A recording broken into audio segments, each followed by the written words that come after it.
dalam Al-Adabul Mufrad.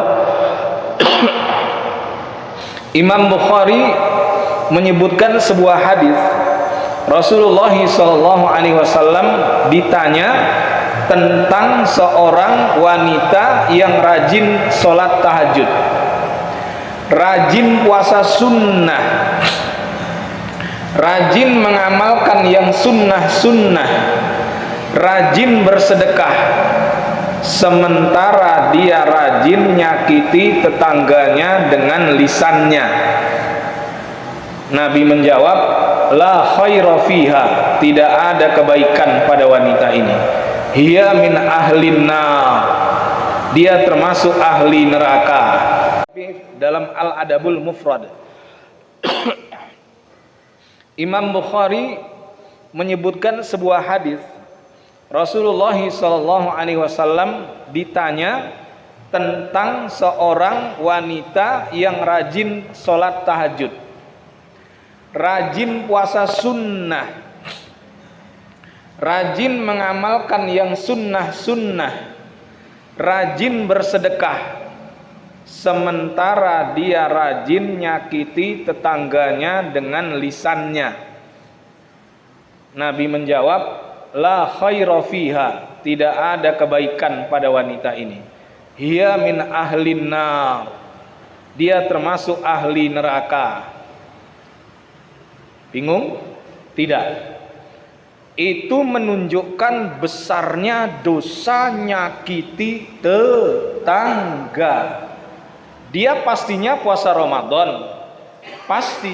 Dia pastinya sholat fardu, dia disebutkan sholat tahajud, dia melakukan puasa sunnah, dia melakukan yang sunnah-sunnah, dia bersedekah.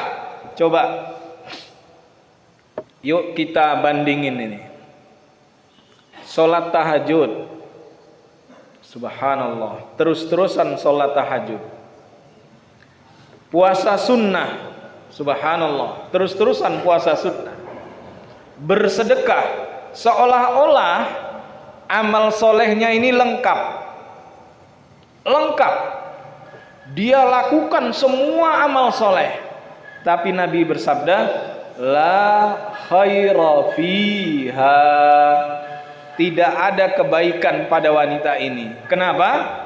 Karena watu zijiranaha bilisaniha, karena walaupun dia melakukan semua yang sunnah-sunnah itu, tapi karena dia sering menyakiti tetangganya dengan lisannya. Ini ada 3 teori. 1, hapus amalnya. Teori 1. Teori 2 yang mudah, beratnya dosa menyakiti tetangga dibanding puasa sunnahnya, dibanding sholat tahajudnya, dibanding puasa sunnahnya, dibanding sunnah-sunnah yang lain, dibanding sedekah-sedekahnya. Coba siapa yang selengkap ini? Sedekah lengkap, yang sunnah-sunnah di situ wataf'alu, dan dia mengerjakan yang sunnah-sunnah yang lain. Nah, maju ke depan, puasa sunnah, tahajud, tapi Nabi bilang tidak ada kebaikan wanita ini, nggak dianggap. Kalau pakai teori kedua apa? Pakai wa amma man khaffat mawazinu fa ummuhu hawiyah. Karena dosa nyakiti tetangga itu lebih berat. 10 rumah bukan tetangga, kita mencuri di 10 rumah. Ada orang mencuri di 10 rumah. Di 10 rumah yang bukan tetangga, itu masih lebih ringan. Kenapa? Karena pasalnya cuma 1.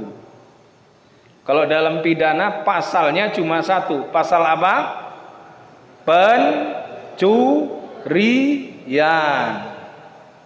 Kalau mencuri di 1 rumah tetangga, pasalnya 2. Pasal pencurian dan nyakiti tetangga. Nah, kalau ini saja saya ambil, bagaimana mungkin ada seorang muslim puasa? Kalau cuma Ramadan, kalau wanita tadi apa? Puasa sunnah. Dia puasa, sementara tetangganya terus-terusan ngenes dengan lisannya, dengan tindak tanduknya. Nah, ini langsung saya bilang tadi, tunggu. Kalau tadi saya sebutkan cuma berbohong, kalau ini enggak, langsung ada korbannya, tetangga. Apalagi kata Ibnul Qayyim dalam Ad-Da' wad-Dawa, apalagi kalau tetangganya itu kerabatnya. Kena berapa pasal? 3. Mutus rahim. Hah? Sudah? Ini pencurian, nyakiti tetangga, mutus rahim. Apalagi itu di bulan-bulan mulia seperti bulan Ramadan. Maka apabila ada yang mengajak memaki atau saling mencaci, falyaqul inni shaim. Hendaklah dia mengatakan sesungguhnya aku sedang puasa. Wa fi riwayatin disebut 2 kali, inni shaim, sungguhnya aku sedang puasa.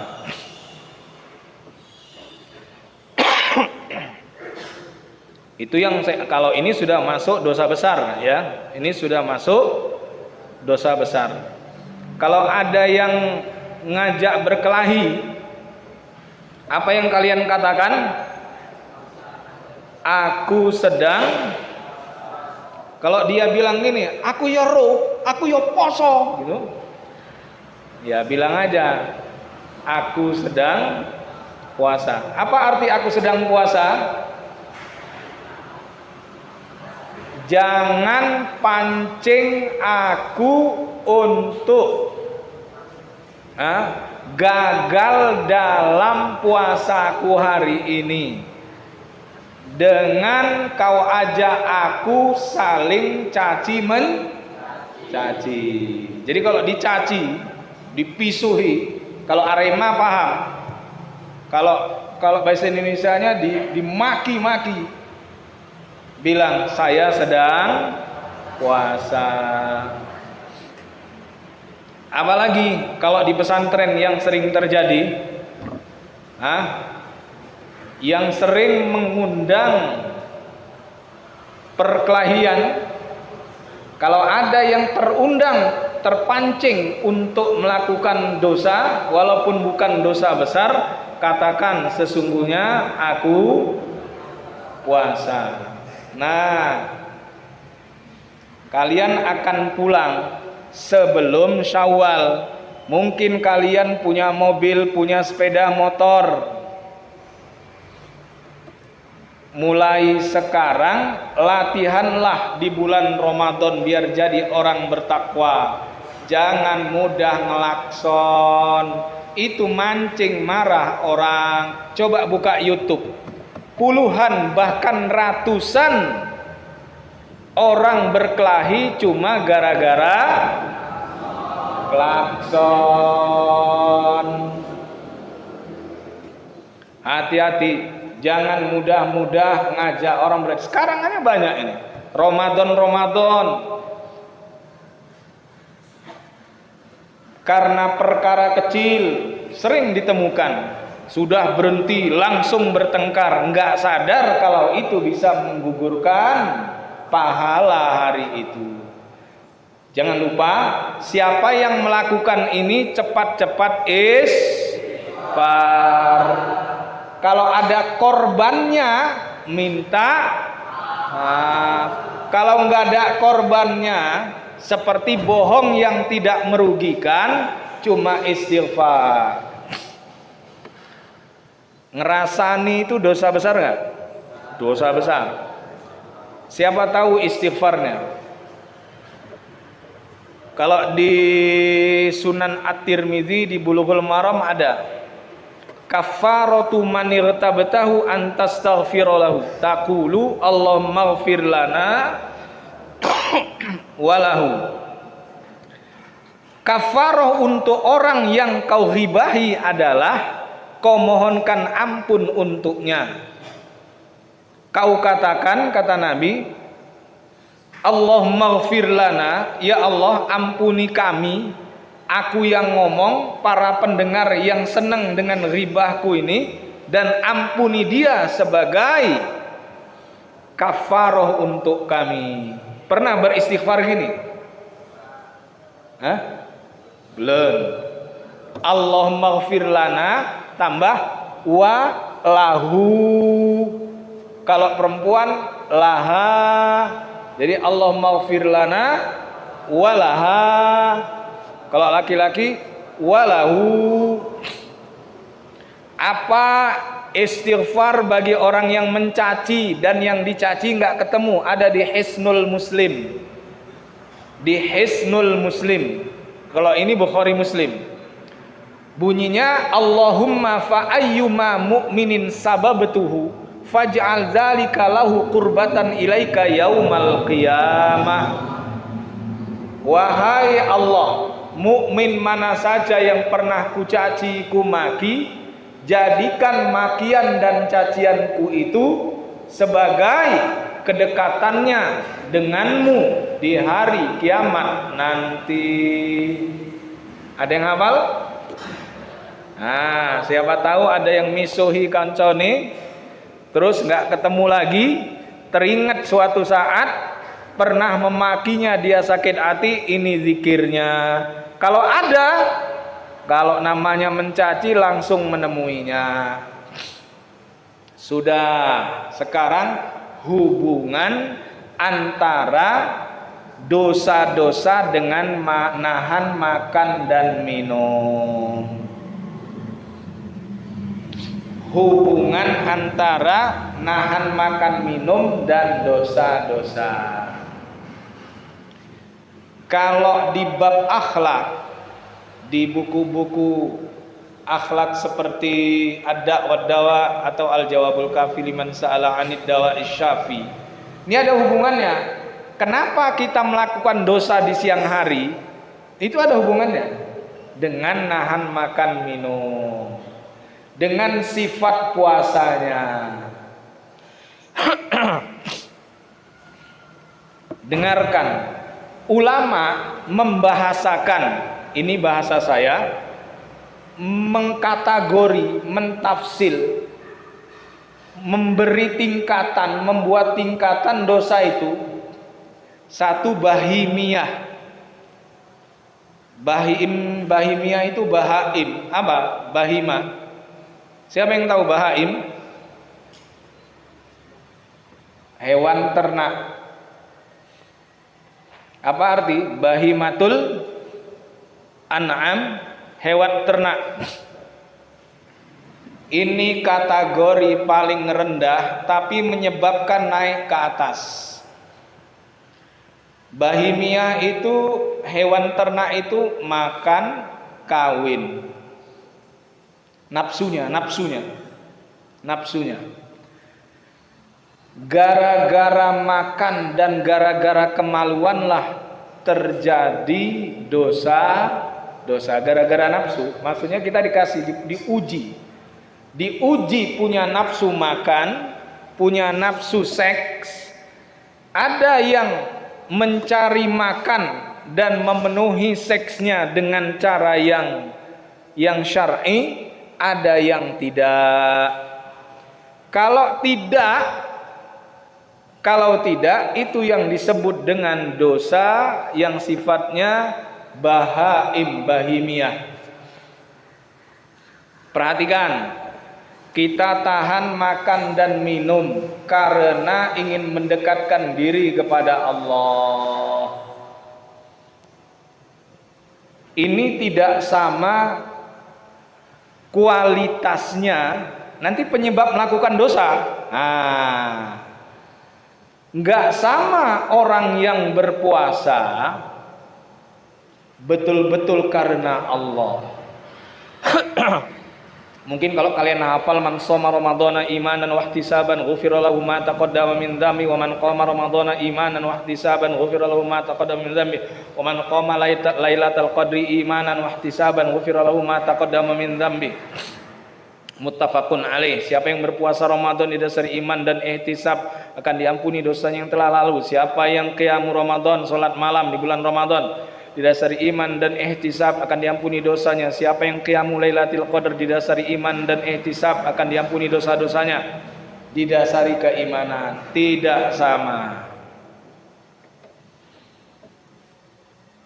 Saya naikkan dulu, gara-gara makan orang akan melakukan dosa sabu'iyah. Enggak dikasih nama pun enggak apa-apa. Ngerti sabu'? Sabu' itu binatang buas. Wama akalas sabu'. Kenapa orang membunuh? Kenapa ada begal main bacok aja? Karena cari makan. Kenapa ada orang nyakiti yang lain? Langsung contoh dipukul rata karena urusan makan. Makanya la'allakum tattaqun di 187, la'allahum yattaqun, agar mereka bertakwa. Tadi yang atas itu penjelasan tentang dosa puasa bukan hanya menahan lapar dan dahaga, tapi juga nahan melakukan kemaksiatan. Sekarang apa hubungan antara nahan makan minum dengan melakukan dosa? Ada. Satu, kapan orang akan jadi bertakwa, akan mendapatkan semua janji tadi? Kalau dia imanan wahtisaban, karena keimanan dan harap pahala dari Allah, harap janji. Ilustrasi, dengarkan ilustrasi. Ada orang nggak makan karena mogok makan sampai 3 hari. Pernah tahu mogok makan? Nah, kalau nggak tahu nggak apa-apa. Kalau di kampus, di pabrik sebagian menuntut rektor agar menurunkan uang kuliah, mereka mogok makan. Mogok makan sampai 3 hari. Kalian kuat nggak makan 3 hari? Bahkan hampir 4 hari, tumbang.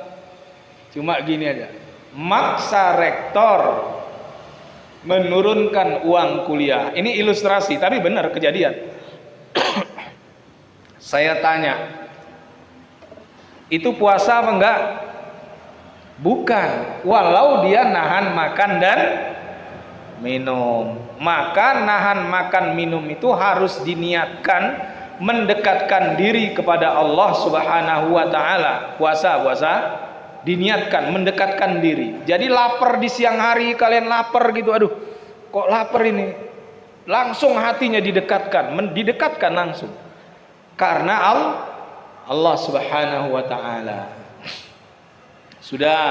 Yang kedua, ada orang puasa di bulan Muharram beberapa hari agar dapat ilmu kebal.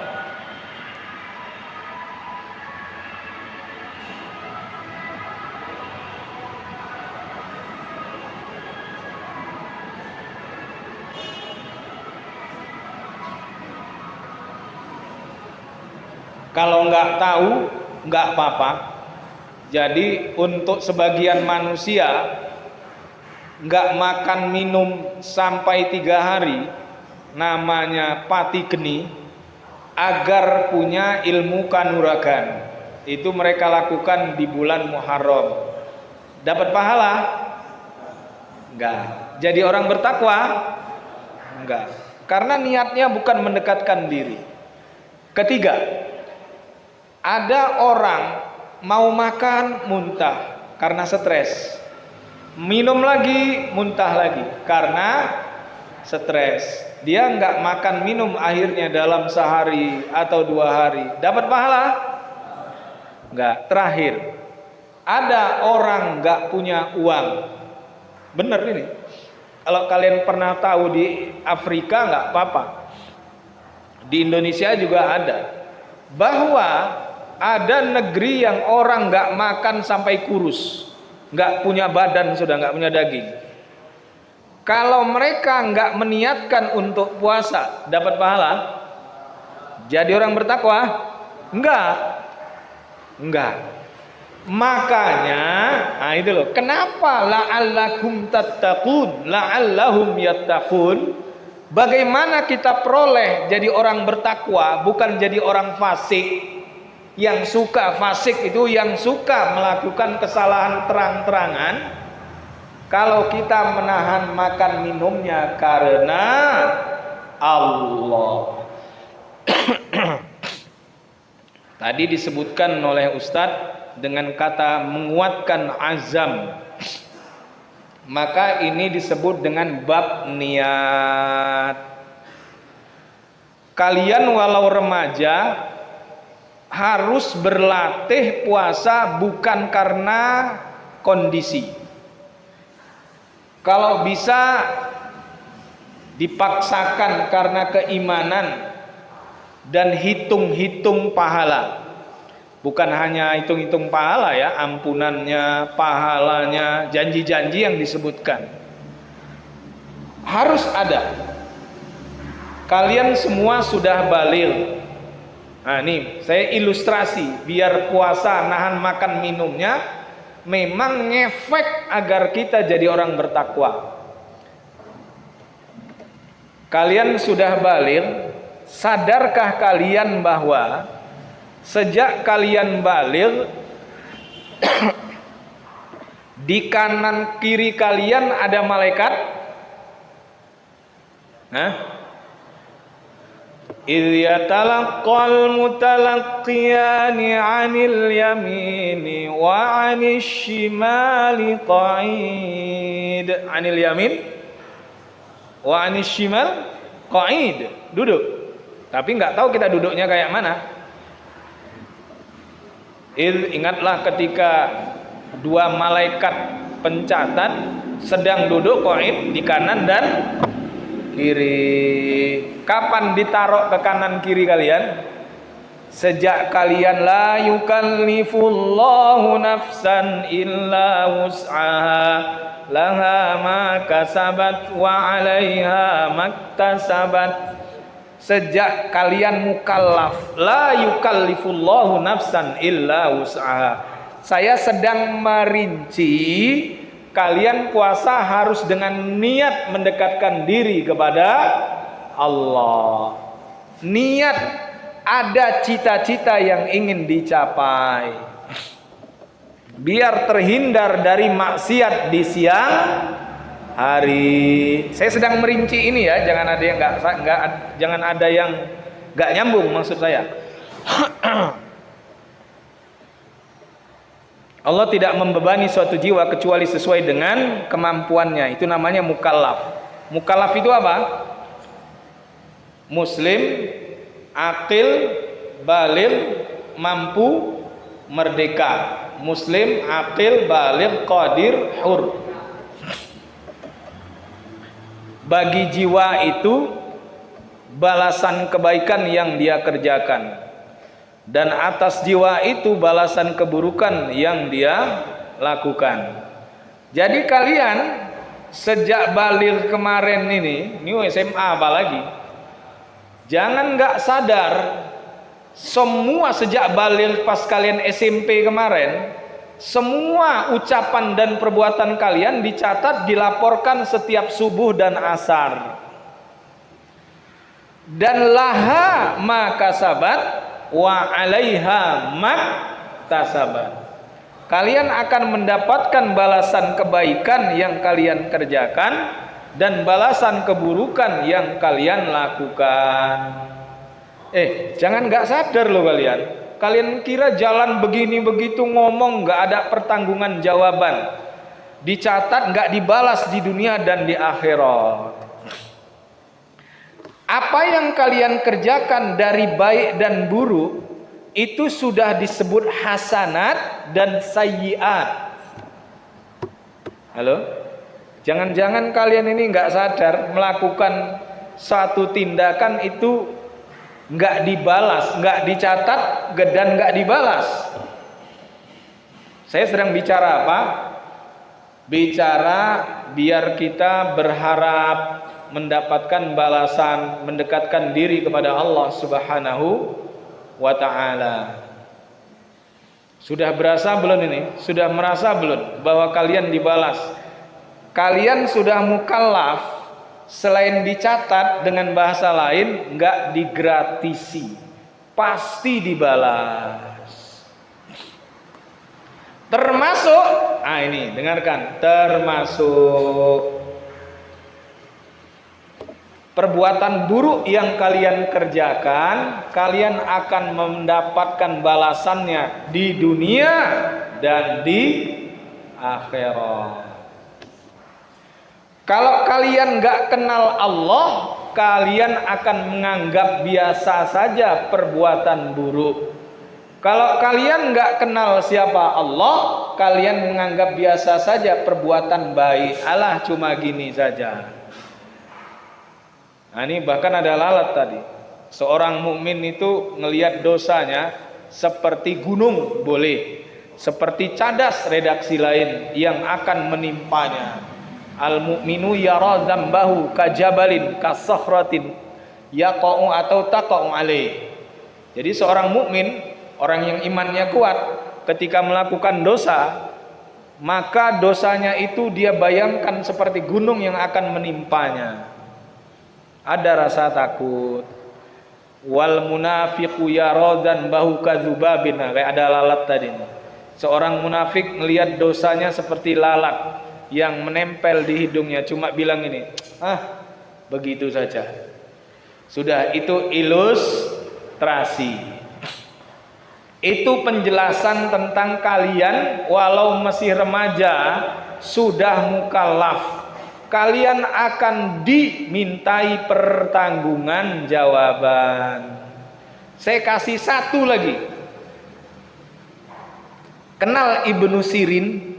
Enggak. Ibnu Sirin nama seorang tabi'in besar. Dengarkan. Aku disedihkan oleh lilitan hutang.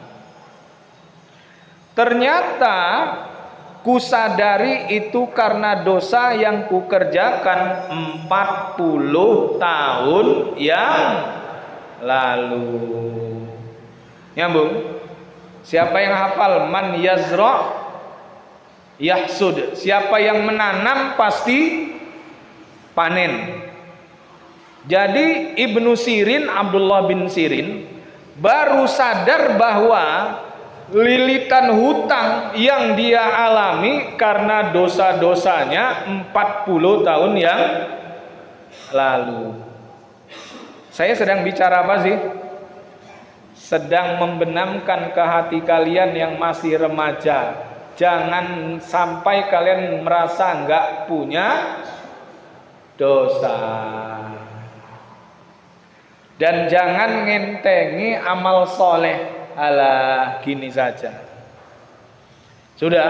Nah, kalau saya kaitkan dengan Ramadan, nggak mungkin kalian berharap diampuni dari kesalahan-kesalahan kalian kalau kalian merasa nggak punya dosa. Punya dosa nggak? Pernah nggak istighfar? Alhamdulillah. Ya, saya masuk. Oleh sebab itu, ketika kita masuk ke bulan Ramadan, kita melakukan puasa. Ada janji siapa yang puasa didasari iman dan ihtisab. Sudah saya baca iman soma Ramadan iman dan ihtisaban. ghufira lahu ma taqaddama min dzambi, diampuni dosanya yang telah lalu. Ini nggak akan terasa kalau nggak merasa punya dosa. Masuk hadis yang paling pertama, wa ramadhanu ila ramadhana mukaffiratun lima bainahunna majtunibatil kabair. Dan Ramadan ke Ramadan, saya potong yang sholat 5 waktu dan Jumatnya, menjadi penghapus dosa antara masing-masing perbuatan selama dosa besar dijauhi. Gimana dia menjauhi dosa besar wong dia tidak tahu mana dosa besar? Saya sedang merinci hubungan nahan makan minum dengan dosa di siang hari. Baik, langsung pada contohnya. Belum contoh aja. Tahukah kalian standar makan kita? Saya berdiri aja ini ya. Kelihatannya kalau duduk pada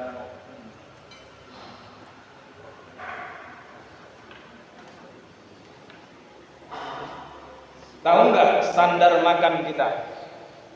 Itu ada di Bulughul Maram.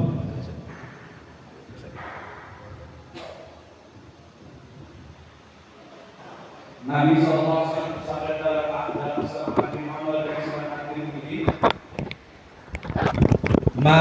mala abnu adama wi'aan syarron min batnihi, boleh, min batnin boleh. Ada hafalan ini?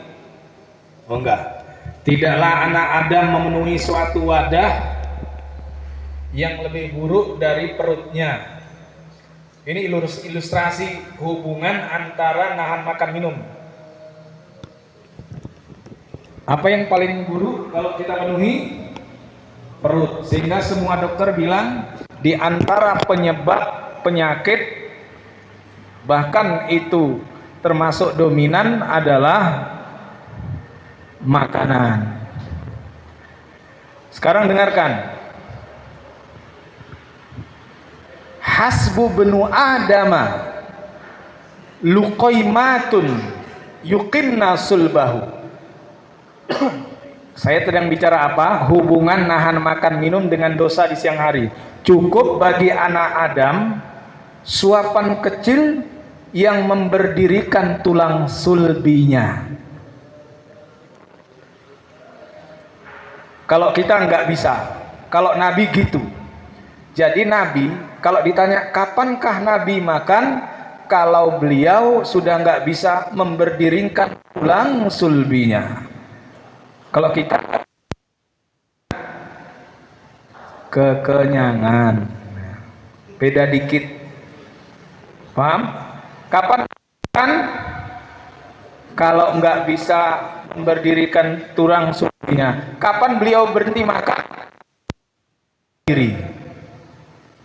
Kata Nabi untuk kita, fa in kana la muhalata, kalau memang harus dari cuma tulang sulbi Nabi, kata Nabi, fa'lusun li ta'at taksin, sepertiga untuk makanan, wasulusun li syarabihi, sepertiga untuk minuman, nafas, sepertiga untuk nafas. Maka standar makan untuk cuma bisa berdiri. Kalau kita silahkan, tapi jangan sampai sulit berdiri atau sulit bernafas. Mari kita sahur. Cara sahur kita. Ni'ma sahuril ini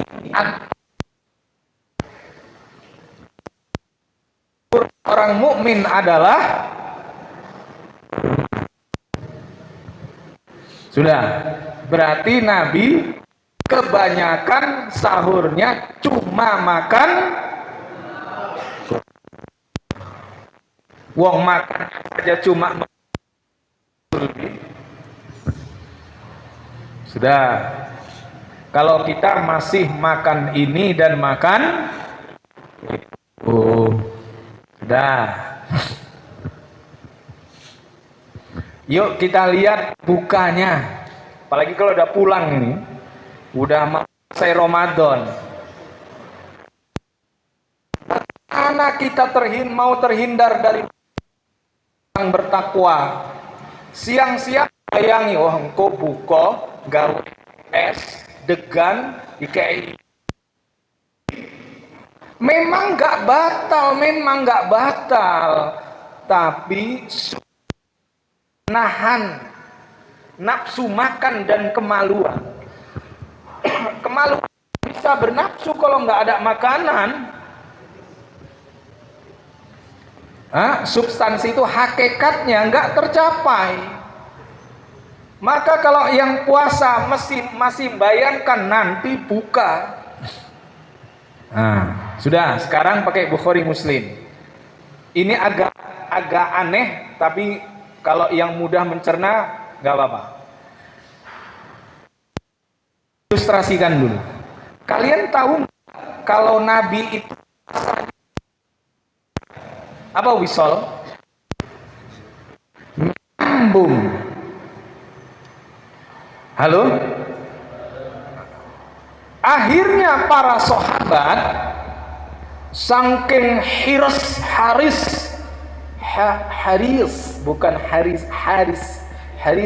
ya pakai short. Saking semangatnya ikut-ikutan puasa nyambung. Puasa nyambung tahu nggak? Hari ini puasa, tapi kalian nggak boleh niru, kita nggak boleh niru. Nanti maghrib nggak buka, besok nggak sahur, besoknya puasa, baru buka di hari kedua. Paham? Nabi gitu. Bukhari Muslim ini. Karena sahabat yang kepingin ngikuti Nabi, Nabi lalu melarang kami untuk wisol. Lalu ketika Nabi melarang kami, kata Abu Hurairah, kami bilang, Anda sendiri masih wisol ya Rasulullah.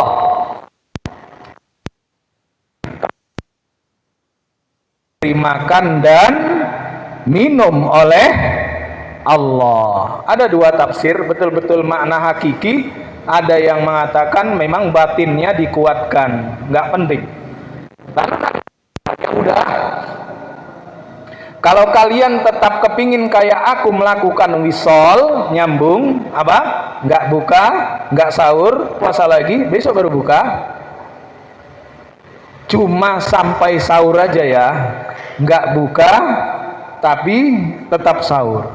Akhirnya khilafiyah ulama hukum wisol sampai sahur, nggak usah ditiru, karena adanya perintah takjil. Sudah ringkas, nggak usah ditiru. Hafallah kisahnya kan?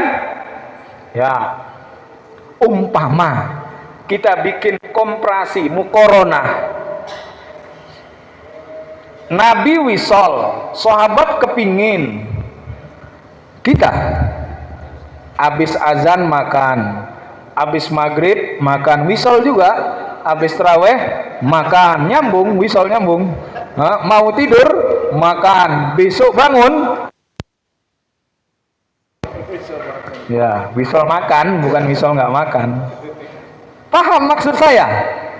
Hubungan antara nahan makan minum dengan kemaksiatan.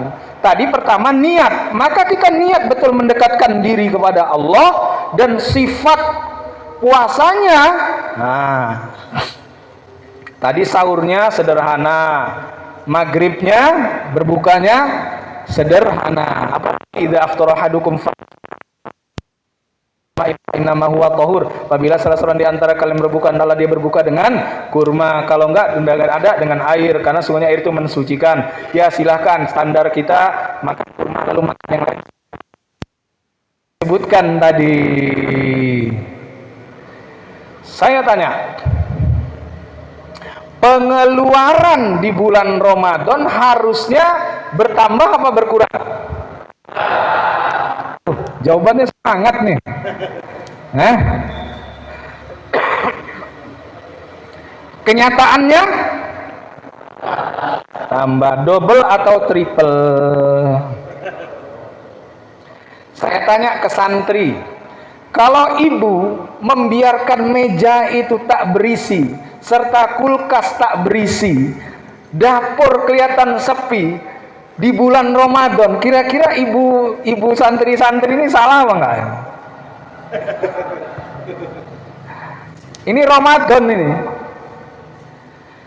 Cepet, kalau saya suka bikin mukoronah, pembanding. Nabi wisol, sahabat kepingin wisol. Kayak gitu puasanya. Kita malam hari, coba. Indonesia jadi gunjingan. Bahkan ditulis pakai bahasa ini, bahasa ini. Pernah saya bacakan dalam bahasa Arab di sebuah pesantren. Baca aja. Menjelang asar banyak yang jualan, ya kan? Apalagi di Malang ada jalan khusus yang jualan. Gak paham itu. Ya, perempuan gak berkerudung dengan pakaian yang gak layak dilihat, jual. Paham? Harusnya sore-sore udah mau finish, udah mau game, sedang zikir sore, sedang introspeksi muhasabah keliruku apa iki, malah jalan.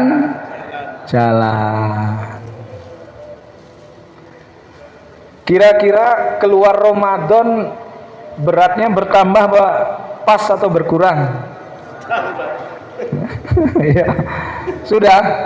Biar kita tahu yang disebut tadi dosa bahimiyah, melakukan kesalahan karena urusan perut dan urusan kelamin, sehingga dia bisa jadi sabu'iyah, seperti binatang buas, melukai, menyakiti orang lain. Itu sebenarnya cuma gara-gara perut. Makanya puasa ini istimewanya apa?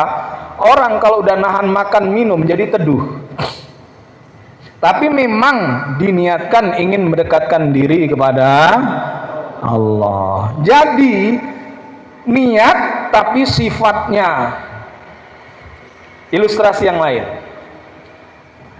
Kalau saya ilustrasi kadang-kadang pakai kultur. Bisa bahasa Jawa semua ya? Ya. Aku mau gorong sahur aku. Sahur mek mangan kurma pitu.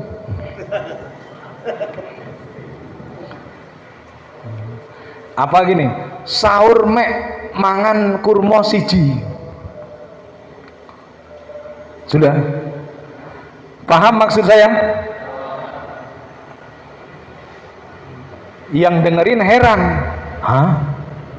Apalagi kurma pitu sak lonjor dawa sak mini. Ada yang aneh ungkapan ini? Paham nggak? Subhanallah. Ilustrasinya gini. Ustadz, kita minggir dulu, kata supir-supir. Saya kadang-kadang keluar kota itu pakai supir 3. Dulu. Saya nggak kuat Ustadz. Hah? Saya yang bayar Ustadz. Supirnya bukan orang miskin, pengusaha. Bukan orang minta dibayar, bahkan dia yang bayari saya. Kula sing bayar Ustadz, minggir. Ini langganan saya nih. Gak betah saya Ustadz. Saya kepikiran gini. Iki montor pinggirane ku kuabe tak iseni anggur, roti. Di tengah itu roti. Jadi kalau dimakan pasti kenyang. Tapi katanya gini, kalau saya Ustadz kalau belum makan nasi gak lego. Paham ya? Nah, kalau yang nggak paham nggak apa-apa, karena memang mungkin dari kecil dibina makan apa saja, nggak harus nasi. Lah kalau yang nasi ini, subhanallah, aku nggak kober sahur aku, mek mangan siji. Padahal orang lain banyak yang makan sahurnya cuma kurma sebutir, 3 butir, maksimal 7 butir. Dalilnya apa? Siapa yang makan kurma ajwa 7 butir sebelum makan apa-apa, dia akan dipelihara dari sihir dan racun di hari itu. hari itu siangnya sampai malam. Siangnya sampai malam maksudnya, nggak sampai 2 hari. Paham ilustrasi saya? Ya, ilustrasi kedua, gara-gara macet makan kurma 1. Pas terawih, waduh, gurung mangan nih, gurung buka, gurung buka, ya. Nyambung. Akhirnya nggak khusyuk sholatnya. Kenapa? Karena belum makan nasi. Subhanallah. Ayo bandingin sama Rasulullah dan para sahabat. Bandingin. Akhirnya cerita, aku gurung kober buka, padahal sudah buka dengan kurma. Kalau kalian buka Matan Abu Syuja, syarah Matan Abu Syuja, Dr. Dibbuho ketika membicarakan sunnah-sunnah berbuka, diantaranya tahjil, di belakangnya ditulis, siapa yang mau makan lagi disilahkan. Ya sudah, kesimpulan ilustrasi saya tadi 1 udah saya sebutkan. Masuk Ramadan justru makannya jadi sederhana, tahan dikit. Insya Allah kalau malamnya kita makannya sederhana, bangunnya karena memang ingin puasa, bukan dioprak-oprak sama ibu, sama bapak, sama ustadz, sama pengurus, sahur, bukan, tapi karena makan sahur, tasahharu fa inna fis sahuri barokah, faslu ma baina siyamina wa siyami ahlil kitabi aklatus sahar. Bangun dia, bangun karena akhirnya ketika dia mau embo, wih kilau sahur saiki kok enak iki, dia nahan-nahan. Kalau kayak gini, insya Allah ya di siangnya dia akan terjaga. Karena di antara makan sahurlah kalian, karena di dalam makanan sahur ada barokah. Di antara fungsi barokah menguatkan iman di siang hari. Jadi terjaga. Nah, pas dia lagi teruji, jangan cari-cari suasana yang membuat dia melakukan kesalahan. 1, ngapain? Menyendiri dengan tidak membaca Quran atau zikir. Hindari menyendiri tanpa zikir atau baca Quran. Renungkan. Kalau menyendiri nggak membaca Quran sama zikir, bolone setan. Tes sendirian, nggak baca Quran, nggak murojaah, jangan sendirian, langsung bersama ayah ibu, sama teman. Kalau nggak nanti setan bisiki macam-macam, apalagi bulan Ramadan. Tadi saya sebut, ingat ya, hubungan antara nahan makan dan minum dengan dosa. Makannya dijaga. Jangan siang harinya sudah ditahan, malamnya jajan ke sana kemari. Ustadz, kalau sesekali gimana? Sesekali masih maklum, tapi masa setiap malam Ramadan habis tarawih mulai bingung, beli ini, makan lagi.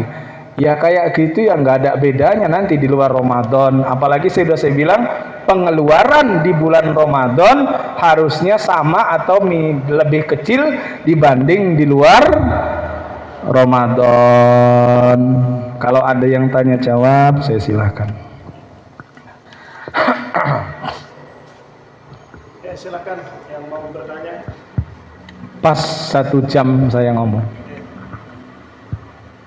Betul. Yang masih belum bisa paham bisa bertanya. Ustaz memberikan kesempatan untuk bertanya, silakan. Seputar fikih mungkin, kalau tadi mungkin apa sugesti toh, mungkin fikih. Dari kelas 11 ada yang mau bertanya?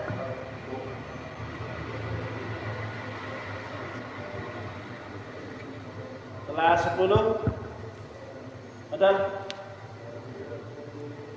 Nah, didiskusikan dulu. Kelas 12 ada? Dari kelas 12 ada yang mau bertanya? Ada wes?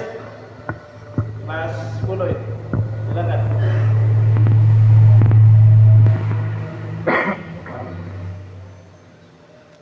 Ayo.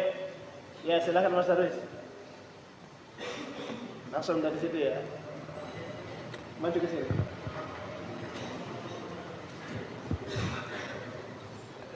Ya.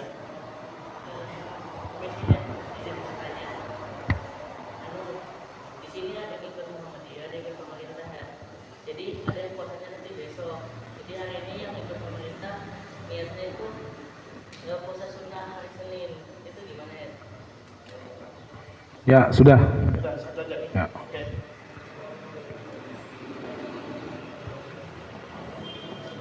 Saya terdiam itu resiko jawabnya ini. Di dalam Bukhari dan yang lainnya kecuali Muslim, man shamal yaumal ladzi yushakku fihi faqad asa Abul Qasim. Siapa yang puasa di hari yang meragukan, dia telah durhaka kepada bapaknya Qasim, Rasulullah sallallahu alaihi wasallam. Jadi kalau dia umpama hadis ini mengenai dua sisi memang, maka puasa sunnah di tanggal 30 Sya'ban bagi yang dia puasa sunnah aslinya yaitu terlarang karena hari yang meragukan. Terlarang dianggap makruh gitu aja. Tapi tidak berdosa ya, tapi tidak berdosa. Udah gitu aja. Saya ringkas. Ada lagi dari kelas 12? Kelas 11 mungkin sudah ada. Kelas, silakan maju Mas. Oh ya. Mas Dadis.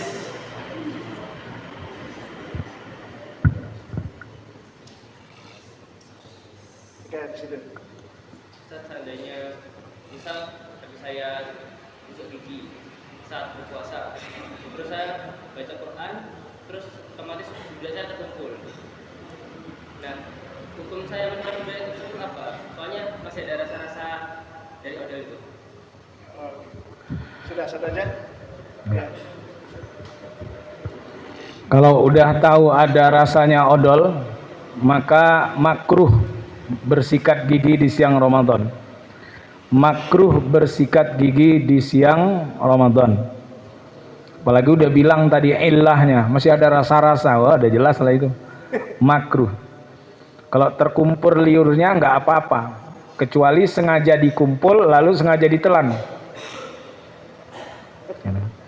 Kalau terkumpul masuk lagi nggak bisa ditolak ya. Kalau masih ada rasa-rasa, itu yang menyebabkan makruhnya bersikat gigi di siang Ramadan. Ringkas. Ya, lain? Yang lainnya ada lagi? Ada perwakilan dari kelas 12? Oke, ada lagi maju, Mas Nizar. Dari kelas 11.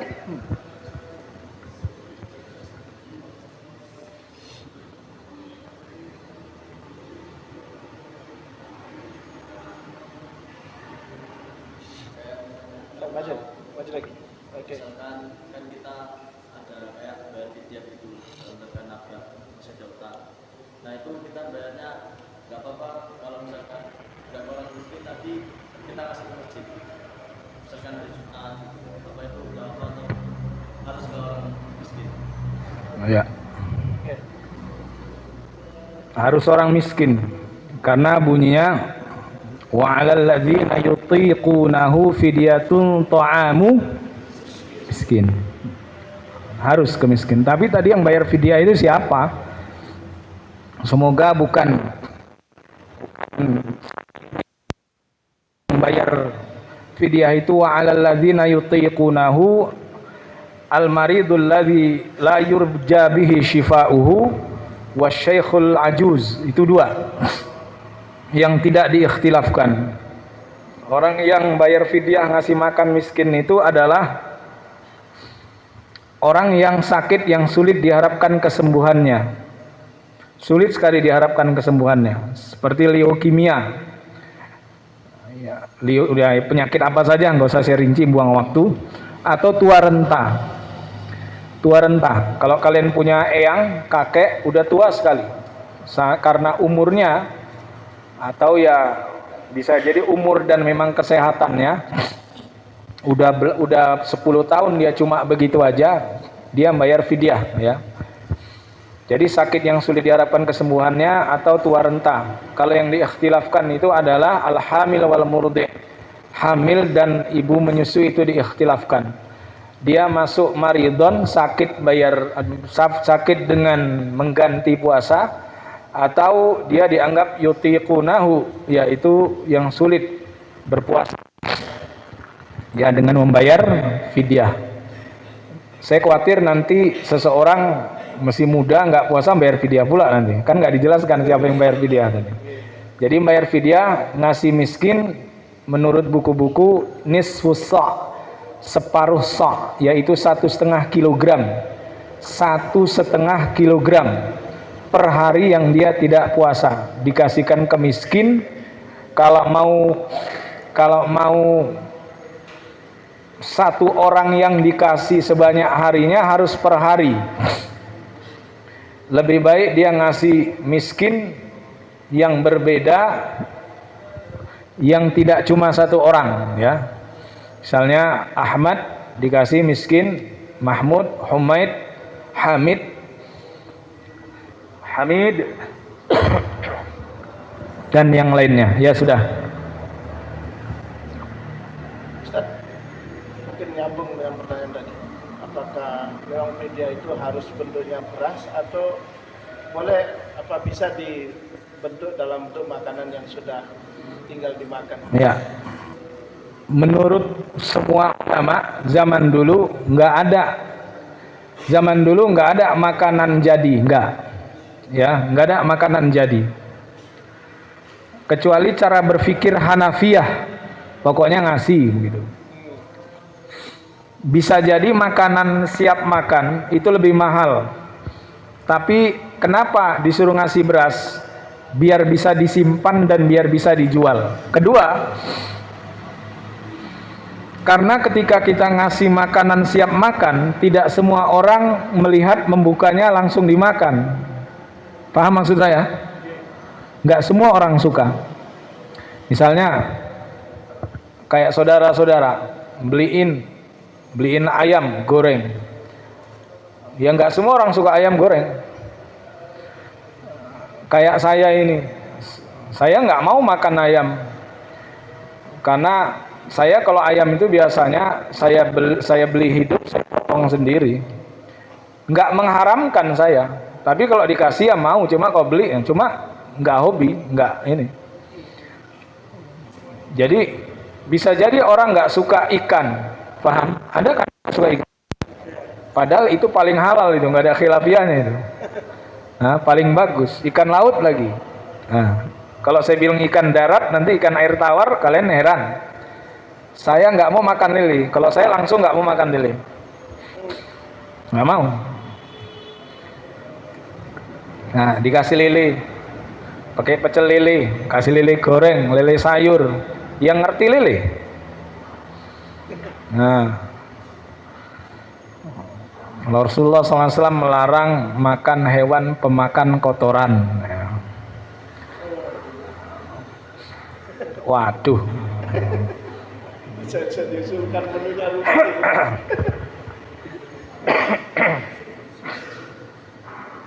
Termasuk ikan-ikan yang air tawar yang ada. Pakannya itu apa? Karena untuk lele misalnya 90% ke atas itu kotoran kambing sama ayam. 90%. Nggak mungkin pakanan yang mahal, nggak dapat bati lah. Jadi nggak semua orang suka ikan laut. Kita merasa bangga nyiapin ikan laut, nasi padang. Pak dilihat gini, aku gatel nih makan ikan laut. Ada nggak?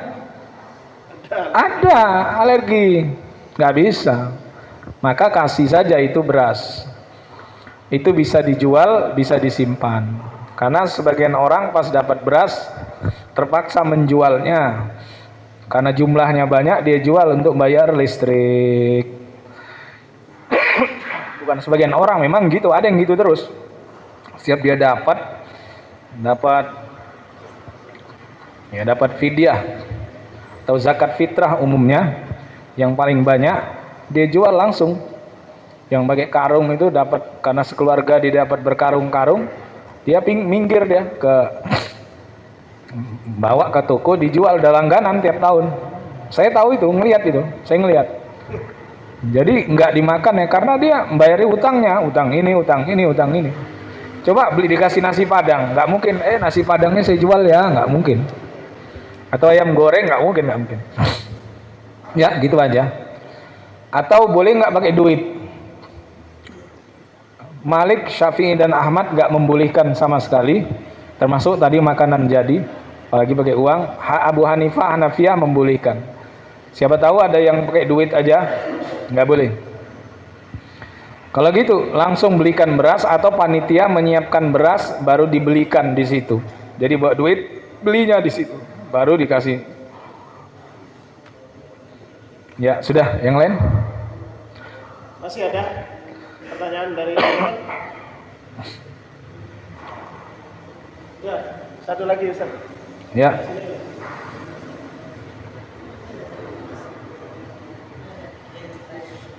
Ya. Kalau misal kita punya eyang, kemudian beliau udah terlalu tua untuk keluar rumah, bayar fidyahnya beliau. Nah kalau kita wakilkan gimana ya? Nggak masalah, kalau pengantaran namanya akad wakalah. Akad wakalah, wakil. Wakalah itu titip gitu ya. Nggak masalah, nggak ada mazhabnya, boleh.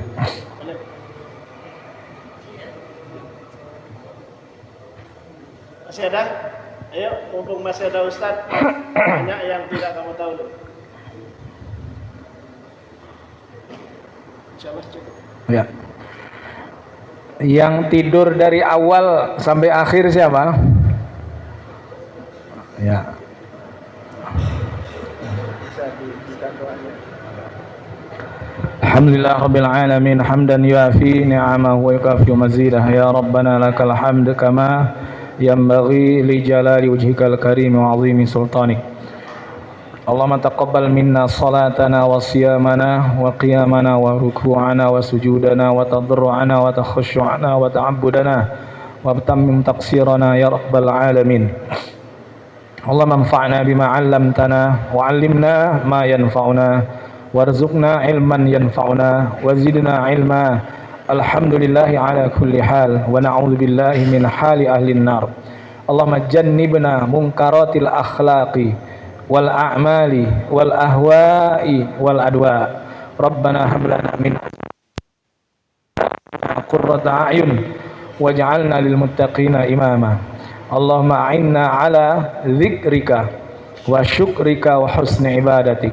Allahumma inna nas'alukal huda wat tuqa wal afafa wal ghina. Rabbana atina fid dunya hasanah wa fil akhirati hasanah wa qina adzabannar. Alhamdulillah rabbil alamin.